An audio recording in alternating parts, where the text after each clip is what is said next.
हाँ चलिए, देखो वीडियो रोका था कि देखिए डाटा भूल गया, नहीं मिल रहा था ना। तुम्हारे पास क्या था, देखो फिर से याद, दो बैग तुम्हारे पास चोर है। क्वेश्चन क्या था, दो बैग है, पहला बैग में तुम्हारे पास 2 रेड 3 ब्लैक, 2 रेड 3 ब्लैक। फिर समझ लो क्वेश्चन एक बार फिर से देख लेते हैं, 1 रेड और 5 ब्लैक, एक क्वेश्चन था। अब तुम्हारे पास क्या होता है, एक बैग क्यों चुना गया, उनमें से एक बॉल निकाले, क्या अगर वो रेड कलर का है तो क्या चांसेस है कि वो फर्स्ट बैग से निकला होगा। तो हम लोग ऐसे बना selection of first bag. A1 क्या है, सिलेक्शन ऑफ फर्स्ट। देख लो ए क्या है, फर्स्ट इवेंट क्या है, सिलेक्शन ऑफ द बैग। दो घटना हुआ, पहला घटना था A1 सिलेक्शन ऑफ बैग, दूसरा क्या हुआ, red ball is drawn from selected bag.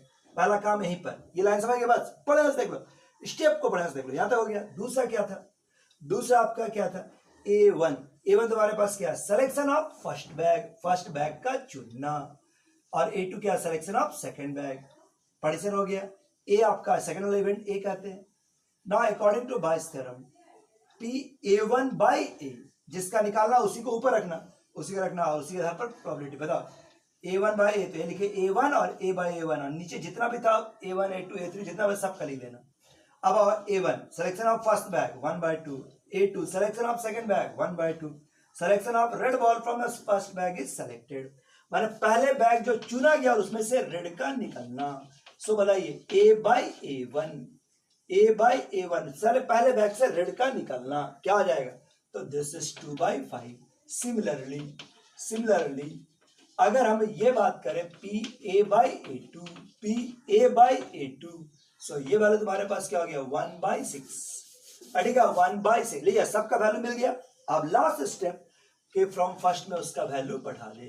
ठीक है, लास्ट स्टेप में है कि इक्वेशन नंबर 1 में सबका मान बढ़ा दो और आराम से आंसर। सो आप बताइए क्या आपको आइडिया मिल गया। So this is P A by A1, सबका मान बढ़ा 1/2, दिस इज 2/5, 1/2 2/5, 1/2 और 1/6। सिंप्लीफाई कर लो, हाफ कॉमन लेना, कट जाएगा। 2/5 है, नीचे एलसीएम ले लीजिएगा, 6 × 5 = 30 का एलसीएम है 12, और ये हो गया 6, ये हो गया 5 × 6 = 30। सो ये बात तुम्हारे पास क्या हो गया 12/17, 10 द रिक्वायर्ड प्रोबेबिलिटी। 12/17 ये आपका रिक्वायर्ड प्रोबेबिलिटी है। कोई प्रॉब्लम? एक क्वेश्चन को फिर से देख लिया जाए, जल्दी से देखो, जल्दी ठीक है। बस आपको लगता है जरूरत तो नहीं है, लेकिन तब भी एक बार क्वेश्चन को देख लो। ठीक है, देखो यहां बनाते हैं, इस बार 3 बैग बनाते हैं, 1 2 और ये 3। 1 रेड 3 ब्लैक, 2 रेड 2 ब्लैक, ठीक है 3 रेड 1 ब्लैक। अब क्या बोला कि 1 बैग इज सेलेक्टेड, क्वेश्चन वही है, समझ लो बढ़िया से। 1 bag is selected and a ball is drawn. 1 bag is selected and a ball is drawn. If the drawing ball is of red color, क्या चांसेस है कि ये बैग नंबर 2 से निकला होगा। तो बताइए पहला काम क्या बताएं, इवेंट, फर्स्ट इवेंट पहचानो। पहला इवेंट क्या है, आप बताइए आपका पहला इवेंट क्या है। तो फर्स्ट इवेंट पहचानिए, फर्स्ट इवेंट क्या हुआ, तो selection of bag, selection of bag. बड़े एकदम मन से सबसे पहला इवेंट पहचानो, फिर सेकंड इवेंट पहचान लेना।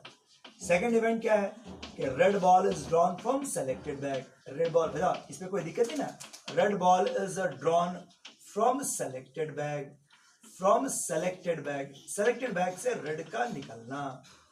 क्या आप ए और ए बचा रहे, बस लीजिए पहला 20% कंप्लीट, अपने आपको समझ नहीं, मेरा 20% हो गया। अब पहला इवेंट का पार्टीशन, पहला इवेंट में कितना पार्टीशन होगा इस बार, बैग का चुनना, तो कितना पार्टीशन हो सकता है उसका 3। फर्स्ट बैग का चुनना, सेकंड बैग का चुनना, थर्ड बैग का चुनना। So A1 selection of first bag, selection of first bag, पहले बैग का चुनना, ठीक है। A2 selection of second bag, second bag का चुनना, और A3 selection of third bag, selection of third bag. लीजिए अगला 20% भी कंप्लीट, और ए कहेंगे कि red ball is drawn from selected bag, A वाला घटना। इसके बाद अगला 20% का प्रोसेस क्या है, बायस थ्योरम लिखो, अकॉर्डिंग टू बायस थ्योरम। बताए किसका प्रॉपर्टी मांगा गया है, A2 का। सो A2 बाई A, ठीक है बस। सो ये आपका probability of A2 by A क्या हो जाएगा, this is probability of A2 Guna probability of A by A2। और नीचे सब A1, probability of A by A1, probability of A2 into probability of A by A2 plus probability of A3 into probability of A by A3. लीजिए sir जी, आराम से इसका लिखिएगा ना। PA1, अब कैलकुलेशन का बारी। PA1 क्या हुआ? Selection of first bag, selection of first bag. बताइए कितना होगा प्रोबेबिलिटी इसका? तो अब बैग कितना है? 3, 3 में से पहला का आने का प्रोबेबिलिटी 1/3। सिमिलरली PA2, PA3, इसका भी वैल्यू क्या आ गया? 1/3। लीजिए सबका हम लोग प्रोबेबिलिटी यहां तक निकाल ली है। ठीक, बस A1, A2, A3 का प्रोबेबिलिटी निकाल ली है। उसके बाद A by A1,